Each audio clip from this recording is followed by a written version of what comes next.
Nous y sommes, le nouveau Maillard Launchpad. À chaque fois, c'est un moment assez excitant, il va y avoir de l'action. Pour les uns, ça va être l'occasion de faire une plus-value et de gagner de l'EGLD. Pour les autres, ça peut être l'occasion d'acquérir un nouveau token d'un projet prometteur. Ça peut même être un petit peu des deux. Et ce projet, quel est-il? C'est HSwap. On va un petit peu parler de ce projet dans cette vidéo et on va surtout parler du fonctionnement du Maillard Launchpad. Même si, bon, vous commencez quand même à avoir l'habitude, parce que je pense que vous suivez mes vidéos, et vu que j'ai suivi tous les précédents Launchpad, normalement vous savez comment ça fonctionne. Mais si vous savez pas, c'est peut-être parce que vous êtes nouveau, ça va être votre premier Launchpad, vous allez être dépucelé. Et si t'es puceau sur ma chaîne, je te recommande de t'abonner, d'activer les notifications. Tu peux aussi lâcher un petit like, tu verras, tu seras bien accompagné. Et tu peux me suivre sur mes réseaux sociaux, sur Twitter et de plus en plus sur Twitch. J'investis dans les cryptos pour être riche dans le futur, faire de couilles dans le futal, ainsi soit-il, mon bitcoin est mon couteau.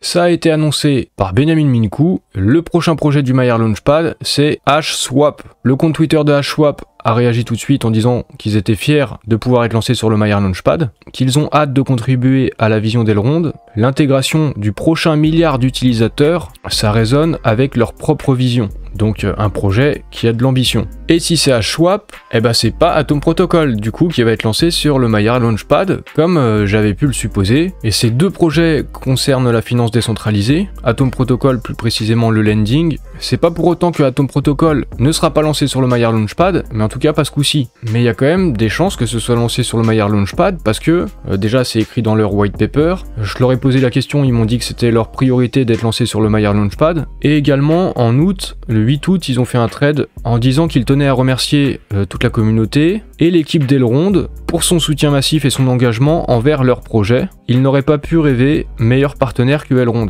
Donc vu que leur priorité c'est d'être lancé sur le Maillard Launchpad, je pense qu'il y a quand même toujours de fortes chances que ce le soit, mais du coup peut-être pour le prochain coup, peut-être pour fin janvier, fin février, sur cette période-là, on va dire en février. Et pour le prochain lancement de la plateforme d'Atom Protocol, qui est sur le lending, ce serait peut-être plutôt pertinent parce que pour le lending, il y a besoin d'avoir des stablecoins et justement HSwap, c'est le premier exchange décentralisé sur la blockchain Elrond qui fait du swap de stablecoin. Je vais pas vous faire une présentation complète de HSwap, en tout cas pas ce coup-ci, parce que là la priorité c'est plutôt de parler du Launchpad, et puis en plus je suis pas mal occupé, ce week-end là j'ai un enterrement de vie de garçon, donc j'ai pas le temps là maintenant de vous présenter HSwap, peut-être que je le ferai plus tard dans une prochaine vidéo, je suis pas sûr, je ne m'y engage pas.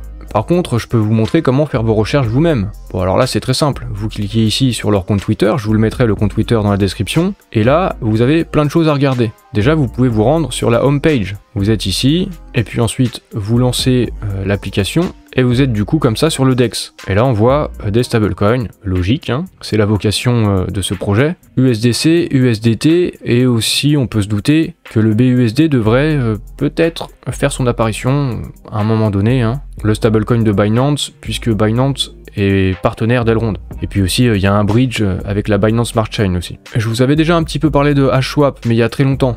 C'était peut-être en mars, je crois. Et puis depuis, j'avais pas approfondi non plus de mon côté, donc j'avais un peu oublié. Je me souviens juste que Benjamin Minkou en avait quand même parlé à un moment. Bah justement en mars je crois. Ici là dans l'arbre des liens, si vous cliquez sur documentation et ressources, vous allez arriver sur cette page et vous aurez du coup de la documentation et des ressources pour en apprendre plus sur le projet. Light paper, roadmap, tokenomics, bon voilà tout ce qu'il faut savoir. Le light paper ici est dans cette version là, mais vous pouvez aussi le retrouver sur le Medium. Le Medium que vous pouvez retrouver ici. Ou alors quand vous êtes sur cette page là ici, hop, blog. Et ça vous emmène sur le Medium. Donc là, vous avez tout un tas d'articles qui expliquent le projet, qui expliquent des concepts de la finance décentralisée, et vous pouvez retrouver le light paper, par exemple. Donc vous pourrez vous documenter de cette manière-là et faire vos recherches. Après, quoi qu'il arrive, le Maillard Launchpad, en tout cas jusqu'ici, ça s'avère rentable. Donc personnellement, j'y participerai de toute façon. Si vous souhaitez approfondir ces recherches, des fois des petits trades, c'est sympa. Il y a des gens qui se donnent du mal, qui travaillent et qui vous apportent le résultat de ce travail pour vous faciliter vos propres recherches. recherche. C'est par exemple ce qu'a fait Foudre sur Twitter. Donc je vous mettrai son thread dans la description. Dedans, il explique tous les points importants. HSwap, à quoi ça sert, quels problèmes il résolve, la roadmap, tokenomics, la présentation de la team, des partenaires. C'est un thread complet, illustré en plus, pour ceux qui aiment pas trop lire. Et puis en plus, les images, ça permet d'avoir une meilleure mémorisation et donc une meilleure assimilation des informations. Après, peut-être vous me direz, c'est en anglais, moi l'anglais, ça fait deux. Eh ben dans ce cas-là, pas de souci. Et je vous mettrai aussi un thread en français de crypto qui vous apporte les grandes lignes sur le projet. Et puis bon bah voilà, peut-être si ça vous suffit pas, si vous voulez encore pousser le bouchon, je vous mettrai aussi un thread d'Opium qu'il avait fait il y a un petit moment, en avril. Donc je vous mettrai tous ces threads dans la description. Vous aurez l'embarras du choix pour diguer, pour apprendre. Faites vos propres recherches. Ceci étant dit, on peut passer au Maillard Launchpad. Alors pour la plupart d'entre vous, peut-être que vous commencez quand même à avoir l'habitude, vous y avez participé avec les précédents, et vous savez comment ça fonctionne, vous avez peut-être pas besoin d'aide. Après, il y a toujours des nouveaux qui arrivent, et pour eux, bah, ils ont besoin de savoir un peu, qu'on les guide un petit peu, surtout quand ils parlent pas anglais. Après, je vous rassure, d'une manière générale, ce qu'ils font Elrond, la plupart du temps, si c'est pour ne pas dire tout le temps, ils font les choses pour que ce soit simple et accessible au plus grand nombre. Leur but, c'est d'atteindre le milliard d'utilisateurs, ça fait partie de leurs caractéristiques de proposer des produits simples d'utilisation, accessibles à tous. Donc ne paniquez pas. Et en plus, comme vous avez vu précédemment, il y a plein de gens sur Twitter ou sur YouTube, il y en a un là, il y a plein de gens qui sont là pour vous aider et vous accompagner. Et je vais vous dire, je pense, les choses essentielles à savoir. Et puis aussi, directement sur le Maillard Launchpad, il y a une présentation du projet, quelle est la vocation de HSwap, une présentation de la team, avec les profils LinkedIn, voire Twitter même, les advisors, les investisseurs clés. Comme d'habitude, on retrouve Morningstar Ventures, on retrouve Danilo Carlucci très souvent, mais il y en a d'autres également. Donc il y a même Swissborg, c'est un petit peu connu du coup en France, parmi les francophones. Donc peut-être déjà, on peut peut-être se douter que le token, il sera listé sur Swissborg à un moment. Vous retrouverez aussi la roadmap. Bon, pour ceux qui ont l'habitude, sur le Maillard Launchpad, c'est toujours comme ça, il y a une présentation du projet, tokenomics, etc. Les réseaux sociaux, les liens utiles, voilà, vous aurez tout ce qu'il vous faut ici. Maintenant, comment ça marche, comment ça va se dérouler, les dates importantes. Le token sera vendu à 4 centimes de dollars, ça c'est comme d'habitude. Il va y avoir 2,8 millions de dollars qui vont être levés avec cette vente publique. Et cette vente publique représente 7% de la supply totale de tokens. Ça fera 70 millions de tokens H. Par contre, cette fois, il y a quand même une particularité par rapport au précédent Launchpad. C'est qu'au moment du listing sur le Maillard Exchange, avec le Price Discovery, regardez là, il y a un petit astérix, 50% des tokens, si vous avez un ticket ou des tickets gagnants, bien sûr, votre allocation que vous allez récupérer, 50% sera libérable tout de suite, vous pourrez le revendre directement, mais il y aura l'autre moitié, 50%, ce sera des LKH, comme les LKMEX, ils seront locked, ils seront bloqués pendant une période de 3 mois. Bon, donc qu'est-ce que ça signifie? Tout simplement, vous pourrez revendre maximum que la moitié de vos tokens, la moitié des H. Bon, après, selon moi, ça reste quand même toujours très intéressant, d'autant plus qu'en fait, si la moitié des 70 millions de tokens H ne peuvent pas être vendus le jour du Price Discovery, ça fait qu'il y a d'autant moins une pression vendeuse. Peut-être, simple supposition, franchement je suis pas sûr, parce qu'à chaque fois le Price Discovery, il y a des nouveaux mécanismes, donc c'est dur de savoir ce qui va se passer sur le prix. D'ailleurs, Price Discovery, c'est comme son nom l'indique, c'est une découverte souvent. Mais du coup, peut-être que là, avec 50% des tokens lock, peut-être que le prix va être plus haut pendant le Price Discovery que pendant Cantina Royale, le précédent projet du Maillard Launchpad. Mais bon, franchement j'en sais rien, c'est juste des simples suppositions, des interrogations, on verra comment ça se passera au moment venu. Là j'enregistre cette vidéo, on est le 11 octobre. Et la période de snapshot commence aujourd'hui, en même temps que les KYC. Donc le KYC, la procédure d'authentification de notre identité, c'est obligatoire pour pouvoir y participer. Alors après, j'ai vu aujourd'hui, sur le compte officiel d'Elrond Network, il y a un petit problème technique avec le provider de KYC, donc il reporte le début de la procédure des inscriptions à demain, donc mercredi, mais pour vous c'était hier, au moment où vous regardez la vidéo. Donc je pense que le problème a été résolu et les KYC sont ouverts là actuellement. Vous pouvez le faire et commencer à participer au Maillard Launchpad. De toute façon, pour faire son KYC, on a jusqu'au 21 octobre. Donc il n'y a pas trop de soucis. Comme vous voyez, tout est expliqué sur le Maillard Launchpad. Il y a toutes les étapes, point par point, avec les dates, avec les horaires. donc même pour quelqu'un qui découvre, ça reste assez intuitif, vous êtes guidé. Pour ceux qui découvrent, on précise, il faut avoir de l'EGLD en stacking. Vous pouvez stacker directement depuis l'application Maillard ou sur le Elrond Wallet sur votre navigateur. Et en fait, tous les jours, il y a un snapshot. Donc, il y a une photo qui est faite pour voir combien vous avez de GLD en stacking. Ce snapshot, c'est fait chaque jour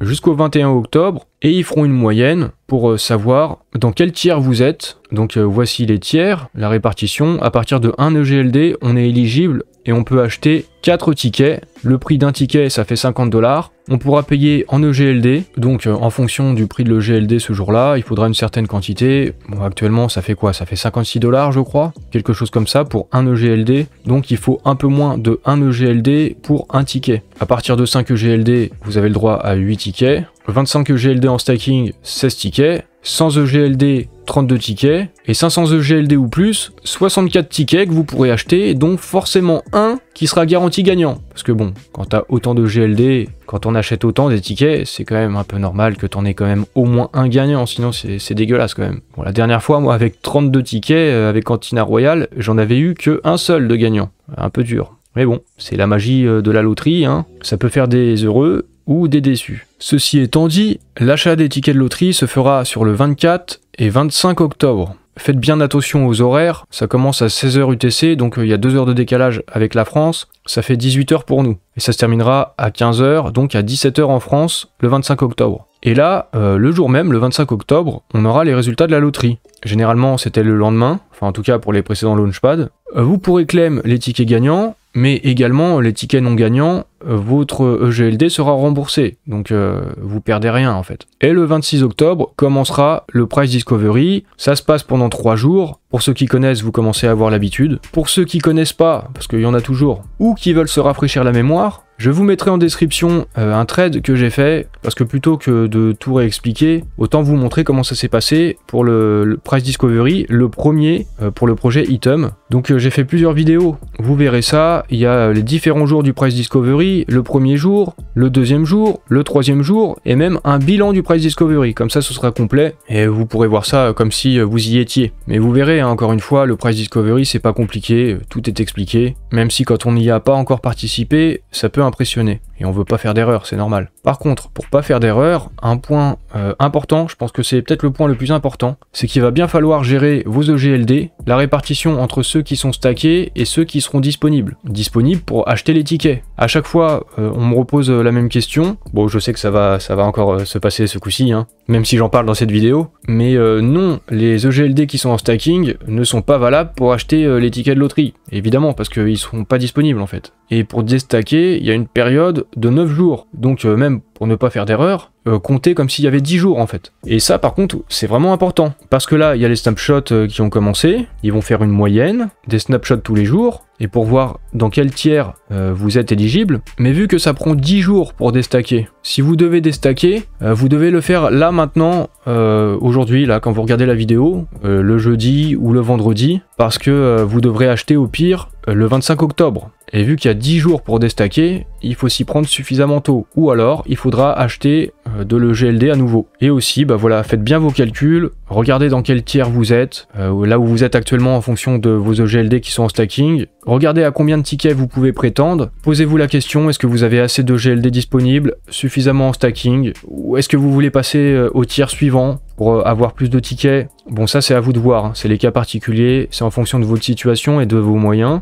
Et vous pouvez très bien le jour même, le 24 ou le 25 octobre, racheter avec des euros de l'EGLD pour acheter vos tickets. Bon voilà, chacun fera comme il le sent, comme il peut, comme il veut. Bon, je prends un petit exemple, juste comme ça vite fait. Si par exemple vous êtes dans le tiers 4 parce que vous avez 10 EGLD, vous ne devrez pas descendre en dessous de 5 en moyenne pour continuer de prétendre aux 8 tickets. Mais peut-être qu'en fonction de votre situation, pour acheter les tickets, vous allez tout acheter en achetant à nouveau de l'EGLD, ou alors vous allez déstacker une partie de votre EGLD pour en avoir disponible, suffisamment pour acheter les tickets, mais il ne faudra pas descendre en dessous de 5 EGLD sur la moyenne des snapshots, qui dure 10 jours, du 11 octobre au 21 octobre. Et puis, si vous n'avez pas pas suffisamment d'EGLD, que vous ne pouvez pas du tout en racheter, vous allez peut-être devoir déstacker et passer en dessous des 5 EGLD et tomber dans le tiers 5 et pouvoir prétendre à 4 tickets au lieu de 8. Bon, voilà, ce sera à vous de voir, c'est à chacun de prendre ses décisions.